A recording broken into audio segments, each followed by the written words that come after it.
I'm Coyote Peterson, and today we're going to talk about the worst animal bite of my life. And it happened yesterday. He bit me. Yeah, he got me good. He got my thumb. You want me to keep filming?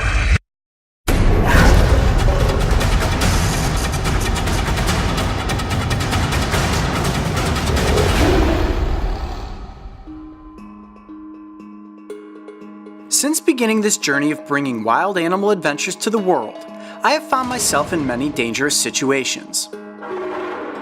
Some of them planned, and that was intense, getting swatted at by a grizzly bear.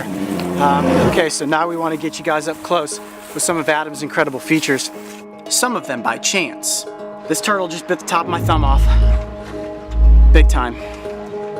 And all of them, which I hope serve as both educational entertainment, but also as a lesson into why you should never approach wild animals on your own.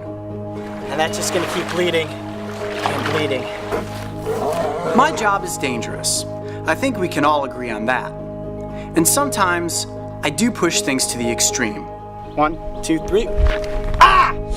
Ah!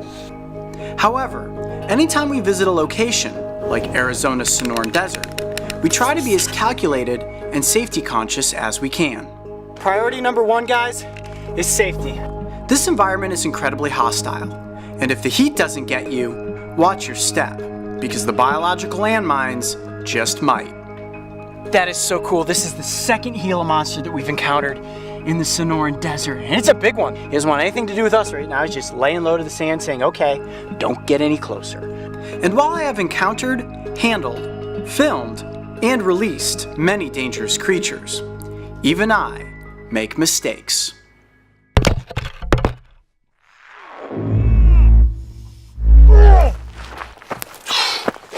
Yeah, he got me. He bit me. Are you sure? Yeah, he definitely bit me. Let me keep filming. Oh, yeah, he got the whole top of my thumb. He got right past the GoPro, and he got the whole top of my thumb. Right. Just stop filming. Well, yesterday I took the worst animal bite I've ever received. It happened right here, and I was bitten by the only venomous lizard in the United States, the Gila Monster. And it was bad. Here's what happened. We were out here filming B-roll, walking up this wash that's on the back side here, and I spotted a Gila Monster, and he was just laying right here along this log. And I said, well, we don't need an episode with the Gila Monster, we've already done that, but we wanted to get close and at least get some B-roll shots. Didn't need to catch the lizard, didn't need to handle it. We got some great shots with the C100 camera, and I said, you know what, let me get a couple shots with the GoPro. He's super calm, he's just chilling out. Got close, started doing some sweeping shots over him. I think he felt cornered, I got a little too close, and literally in a flash, he jerked his body and latched onto my thumb.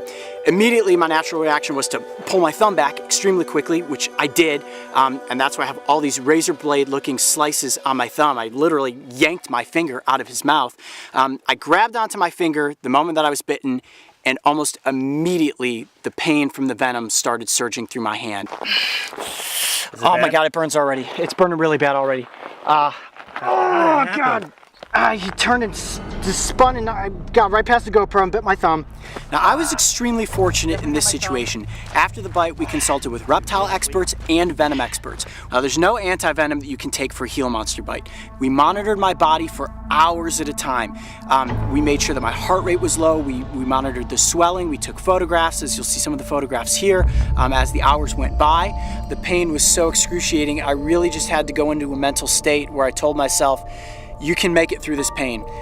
It was the worst pain I had ever experienced, the throbbing, the squirming of my body, and of course the constant fear that is this only going to get worse, because as the venom started traveling up my arm into my shoulder, I didn't know at what point it was going to stop, and that's when I really started to get nervous.